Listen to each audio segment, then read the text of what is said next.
WWE के ये पल आपके होश उड़ा देंगे और आप विश्वास नहीं कर पाएंगे कि ऐसा कुछ सच में हुआ था। खुशकिस्मती से ये सब कैमरे में रिकॉर्ड हो गया। जैसा कि आप जानते हैं कि WWE अपने शोज को बड़ी जगह पे करता है, पर आपने ये कभी नहीं सोचा होगा कि उन्हें जगह की कोई समस्या हो सकती है। लेकिन 2010 में NXT अपने शोज को काफी छोटी जगहों में चलाता था। ये कुछ ज्यादा ही छोटा निकला, क्योंकि एक टैग टीम मैच के दौरान फिन बैलर ने अपने फिनिशिंग मूव मारने की कोशिश की, लेकिन वो छत में लड़ गए। खुशकिस्मती से बैलर बच गए, लेकिन किसने सोचा होगा कि अपनी फिनिशिंग मूव मारते हुए कोई बिल्डिंग की छत से लड़ सकता है। फिलीपींस की राजधानी मैनिला में WWE ने एक लाइव इवेंट रखा, जिसमें पुराने विरोधी बिग शो और जॉन सीना आमने सामने आए। ये मैच वैसे तो अच्छा ही होता, लेकिन कुछ खास नहीं था जब तक बिग शो दूसरी रस्सी पर नहीं चढ़े। इससे पहले कि ये जायंट एक बॉडी स्प्लैश मार पाता, वो जिस रस्सी पर खड़ा था वो अचानक से टूट गई।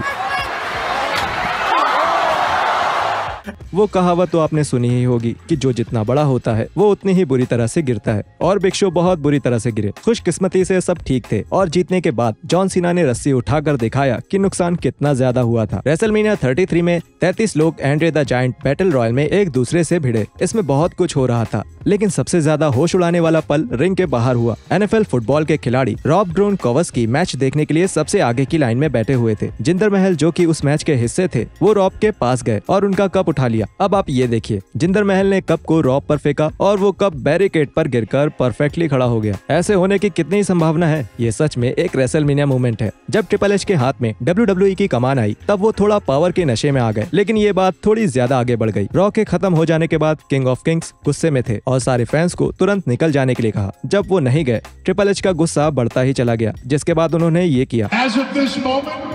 Steph and I, we are hiring all of you. You all have jobs with the WWE. Now, you're fired. Get the hell out of my building.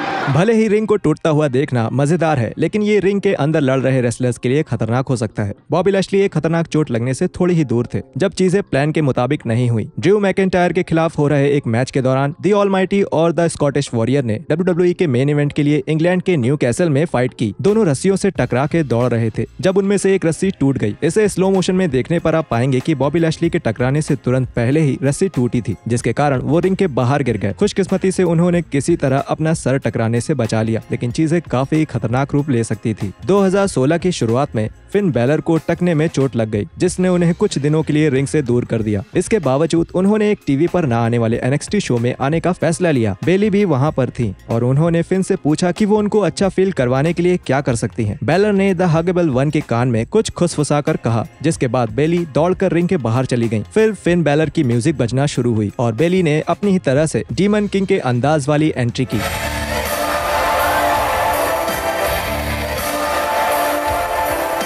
उन्होंने प्रिंटेड जैकेट दिखाई, जिससे फिन काफी खुश दिख रहे थे। बेशक क्योंकि ये बेली थी, इसलिए उन दोनों ने अंत में खुशी में एक दूसरे को जोर से गले लगा लिया, जिसके कारण दोनों मैट पे गिर गए। दी अंडरटेकर को जब भी फैंस ने देखा है, वो हमेशा ही बहुत सीरियस दिखते हैं, इसलिए शायद आप चौंक जाएंगे जब हम ये क्लिप देखेंगे। वियना ऑस्ट्रिया में हुए WWE शो के दौरान दी अंडरटेकर ट्रिपल एच के साथ टीम बनाकर आए, रैंडी ऑर्टन, कोडी रोड्स और टेड डिबियासी के खिलाफ खेलने के लिए। ट्रिपल एच और ऑर्टन रिंग में थे, लेकिन वो बाहर जाने के लिए लगातार कोशिश कर रहे थे। दी अंडरटेकर अंदर आना चाहते थे और पूरी पानी की बोतल अपने सर पर पलट दी और पागलों की तरह दौड़ने लगे। ये पूरी तरह से उनके किरदार के बाहर था, लेकिन फिर भी देखने में काफी मजेदार लगा। आप सोच सकते हैं कि जब अंडरटेकर को आखिरकार रिंग के अंदर जाने का मौका मिला, तो वो कितने पागल हो गए होंगे। हालांकि रैंडी ऑर्टन ने अंत में डेडमैन के पागलपन को एक RKO से ही खत्म कर दिया। रैंडी ऑर्टन सबको एक बुरे इंसान लगते हैं, लेकिन असल में वो काफी अच्छे इंसान हैं। इंग्लैंड के बर्मिंघम में एक WWE शो के दौरान रैंडी ऑर्टन अपने फैंस से मिल रहे थे। द वाइपर ने देखा कि एक बच्चा दूसरे फैंस के आगे एक बैरिकेड में दब रहा था। ऑर्टन ने तुरंत सबको पीछे हटने को कहा और बच्चे से पूछा कि वो ठीक है या नहीं। खुशकिस्मती से किसी को चोट नहीं आई और इसका पूरा श्रेय रैंडी ऑर्टन को जाता है। क्या आप जानते हैं कि रैंडी ऑर्टन का एक कजिन भाई है जिसको WWE ने काम दिया था? वो कौन है और उसने कभी टीवी पे रेसलिंग क्यों नहीं की? ये जानने के लिए इस वीडियो को देखें।